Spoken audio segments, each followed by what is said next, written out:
Legal reporter के सभी video को देखने के लिए लीगल रिपोर्टर को सब्सक्राइब करके बेल आइकन बटन जरूर दबाएं।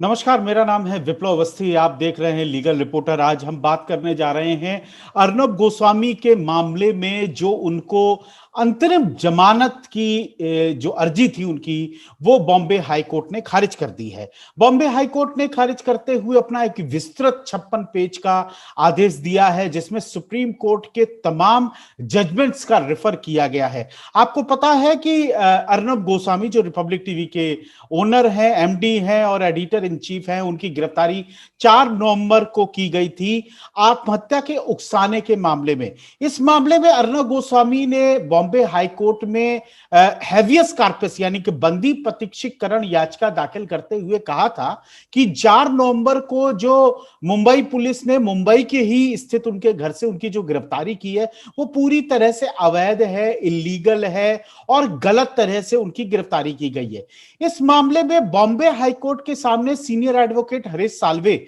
जो कि अर्नब गोस्वामी की तरफ से पेश हुए थे, उनका जो महत्वपूर्ण बातें उनकी गिरफ्तारी को लेकर की गई थी, उसमें सबसे पहला यह था कि आत्महत्या के उकसाने के मामले में, यानी कि 5 मई 2018 में अन्वय नायक और उनकी मां कुमुद नायक कि मामले में जो एफआईआर दर्ज की गई थी, उसमें अप्रैल 2019 में, यानी कि 18 में एफआईआर की गई थी और 2019 में उसमें क्लोजर रिपोर्ट दाखिल कर दी गई थी। क्लोजर रिपोर्ट को एक्सेप्ट करने के सीजीएम के आदेश के बाद पुलिस ने कार्रवाई करी और उनको उसी मामले में गिरफ्तार किया। इस मामले को लेकर हरीश साल्वे लगातार इस बात को कहते रहे कि ये जो गिरफ्तारी है वो पूरी तरह से गलत गिरफ्तारी की गई थी, क्योंकि ये पुराना मामला था। अब आते हैं हाई कोर्ट पे, तो हाई कोर्ट के सामने अमित देसाई, जो राज्य सरकार की तरफ से सीनियर एडवोकेट पेश हुए थे, उन्होंने साफ तौर पर दलील दी कि ए समरी, जिसमें साफ तौर पर मामले को बंद करने की प्रक्रिया दी जाती है, उसको अदालत में दाखिल किया गया और अदालत ने उसे स्वीकार कर लिया। लेकिन यहां ए समरी को समझना बहुत जरूरी है। ए समरी का मतलब ऑफेंस तो हुआ है, अपराध तो हुआ है, लेकिन पुलिस के पास ऐसा कोई भी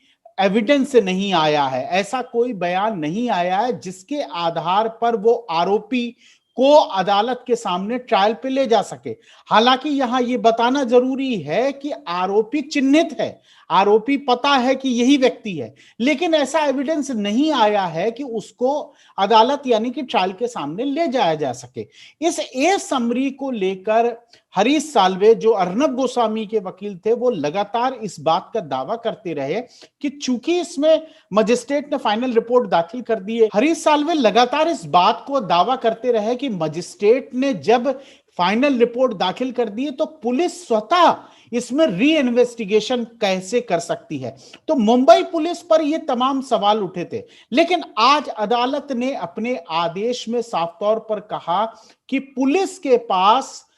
पूरी तरह से पावर है सीआरपीसी के 173 सबसेक्शन 8, जिसमें री इन्वेस्टिगेशन का जिक्र किया गया है, इन्वेस्टिगेशन, फर्दर इन्वेस्टिगेशन का जिक्र किया गया, उसका हवाला देते हुए अदालत ने साफ तौर पर कहा कि राज्य सरकार के पास सुप्रिंटेंडेंस की, पुलिस के सुप्रिंटेंडेंस की पूरी पावर है। इस मामले में जब अन्वय नायक और उनकी मां कुमुद नायक ने आत्महत्या कर ली, उसके बाद उनकी ए समरी दाखिल करी गई और मामले को बंद कर दिया गया। जो अन्वय नायक और उनकी विधवा हैं, उनकी बेटी हैं, उन्होंने एक प्रतिवेदन राज्य सरकार को दिया और एडिशनल डीजीपी को दिया कि इस मामले में फर्दर इन्वेस्टिगेशन की जानी चाहिए। उसके आधार पर राज्य सरकार ने फर्दर इन्वेस्टिगेशन की। यहां यह बताना और आवश्यक हो जाता है कि लगातार अर्नब गोस्वामी की तरफ से यह कहा जा रहा है कि पुलिस ने इस मामले में री इन्वेस्टिगेशन के लिए दोबारा से परमिशन नहीं ली थी, लेकिन अक्टूबर 2020 को पुलिस ने इस मामले में उनकी विधवा और बेटी की शिकायत पर दोबारा अदालत को रिपोर्ट दी और कहा कि इसमें हम फर्दर इन्वेस्टिगेशन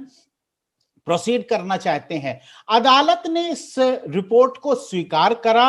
और स्वीकार करने के बाद इसमें 164 के बयान तक दर्ज किए गए थे। तो इसलिए ये जो कहना कि री इन्वेस्टिगेशन नहीं कर सकते थे, ये पूरी तरह से बॉम्बे हाईकोर्ट ने खारिज कर दिया है। जहां तक बात है विक्टिम के राइट्स की, साफ तौर पर अदालत ने कहा कि ये तो एक ग्रॉस इनजस्टिस होगा कि जो विक्टिम है यानी कि अन्वय नायक और उनकी मां जिन्होंने आत्महत्या करी थी, उनके जो परिजन यानी कि अन्वय नायक की पत्नी और बेटी, उनके लिए भी उतना ही कानून है, उतने ही संवैधानिक संरक्षण है जितना किसी आरोपी को मिलता है। अगर वो इस मामले में उनको लगता है कि जस्टिस नहीं हुआ है तो वो जस्टिस मांग सकते हैं, और इस जस्टिस मांगने की प्रक्रिया में ही उन्होंने अपना प्रतिवेदन राज्य सरकार को दिया और राज्य सरकार ने दोबारा इसमें डायरेक्शन दिए। हाईकोर्ट ने साफ तौर पर कहा कि आप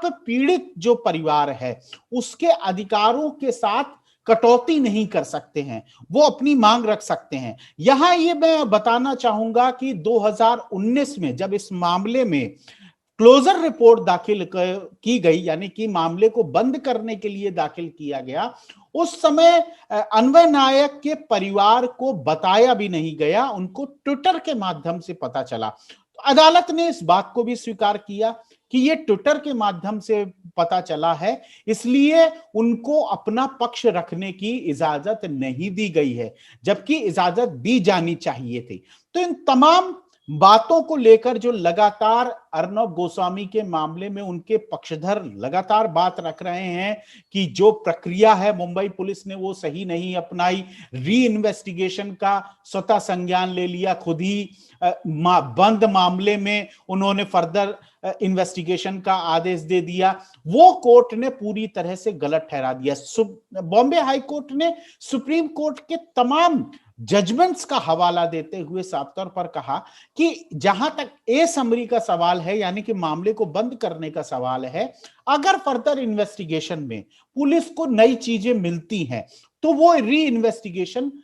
इसमें कर सकती है, और राज्य सरकार के पास पूरी तरह से पावर थी। बॉम्बे पुलिस एक्ट 1951 के तहत उनको पूरी पावर थी, सुप्रीम कोर्ट के तमाम जजमेंट्स के आधार पर उनको पूरी पावर थी। जहां तक अब बात मुद्दा ये था कि इस पूरी एफआईआर को रद्द करने का, अर्नब गोस्वामी की तरफ से जो दलीलें दी गई थी कि पूरी एफआईआर रद्द की जाए, उसको भी अदालत ने पूरी तरह से अस्वीकार कर दिया है।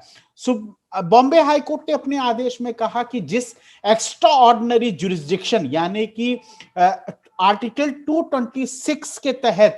हाई कोर्ट को कहा गया था कि आप इंटरिम पावर का इस्तेमाल करें और इंटरिम पावर का इस्तेमाल करके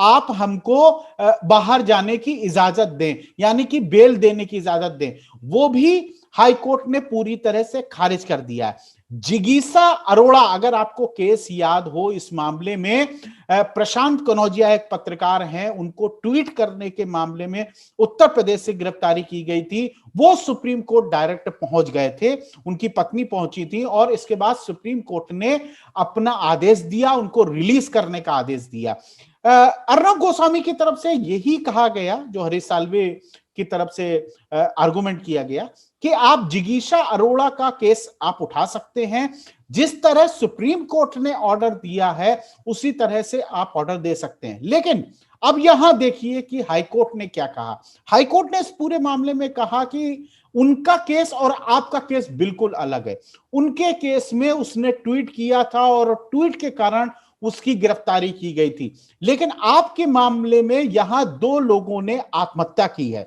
आत्महत्या करने के साथ ही नोट छोड़ा है और नोट में बकायदा आपका नाम दर्ज है, इसलिए उस केस को इस केस से आप कंपेयर नहीं कर सकते हैं। फिलहाल ये कह सकते हैं कि हाईकोर्ट ने कहा है कि आप निचली अदालत जा सकते हैं। हालांकि इस आदेश के आने से पहले ही अर्नब गोस्वामी अलीबाग के सेशन कोर्ट जा चुके हैं। हालांकि हाईकोर्ट ने कह दिया था कि सेशन कोर्ट इसे 4 दिन में ये देखे कि क्या इनको बेल मिलनी चाहिए नहीं मिलनी चाहिए। फिलहाल अगर बेल नहीं मिलती है तो अर्नब गोस्वामी को अपनी दिवाली जेल में काटनी पड़ सकती है, क्योंकि वो लगातार जुडिशियल 14 दिन की 4 तारीख को उनको अरेस्ट किया गया था। इसके बाद अलीबाग की सीजीएम अदालत में उनको पेश किया गया और सीजीएम अदालत ने उनको 14 दिन की जुडिशियल कस्टडी दी है। अब अगर सेशन कोर्ट उनको बेल नहीं देता है, 306 और 34 यानी कि आत्महत्या के लिए उकसाने के मामले और कॉमन इंटेंशन 2 एफआईआर में उनके सेक्शन है, अगर नहीं देता है तो उन्हें लंबे समय तक जेल काटनी पड़ सकती है। उसके बाद विकल्प केवल उनके पास हाईकोर्ट और सुप्रीम कोर्ट का रह जाता है। फिलहाल इस आदेश के साथ ही इतना ही, मुझे दीजिए इजाजत, नमस्कार। लीगल रिपोर्टर के सभी वीडियो को देखने के लिए लीगल रिपोर्टर को सब्सक्राइब करके बेल आइकन बटन जरूर दबाएं।